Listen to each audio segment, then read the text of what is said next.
यह एपिसोड सन 1857 की क्रांति के बाद के हालात पर आधारित है, जब विद्रोह को कुचल दिया गया, लेकिन सैनिकों के मन में अग्नि बाकी थी।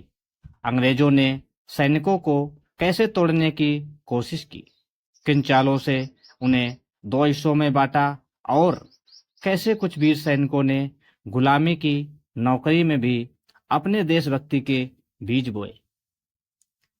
जिनके सीने में आजादी की आग होती है, वो ब्रिटिश फौज में भी बगावत बोते रहे।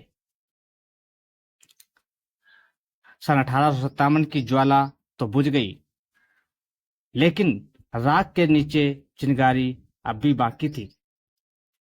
अंग्रेज समझ चुके थे, इन सिपाहियों से सीधी लड़ाई नहीं, अब मानसिक गुलामी करानी है। फिर शुरू हुआ ब्रिटिश प्लान, बांटो और राज करो, यानी फूट डालो और राज करो।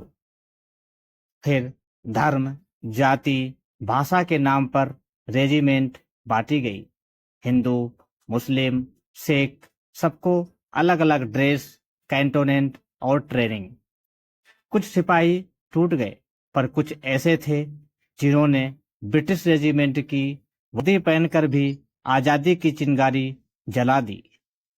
इन्हीं में से एक ने कहा, अगर मेरी बंदूक से गोली चले तो अंग्रेज नहीं, सिर्फ अत्याचार का खात्मा हो। और फिर इतिहास ने देखा, भारत के भीतर ही ब्रिटिश सेना में आजादी की एक छुपी हुई लड़ाई शुरू हो चुकी थी।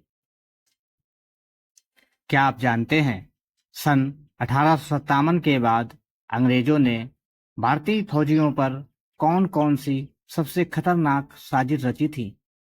और एक ऐसा जवान भी था जिसने अकेले उस साजिश को उजागर कर डाला। जानिए उस गुमनाम वीर की कहानी एपिसोड 4 में। इसी के सेवा के सफर पर।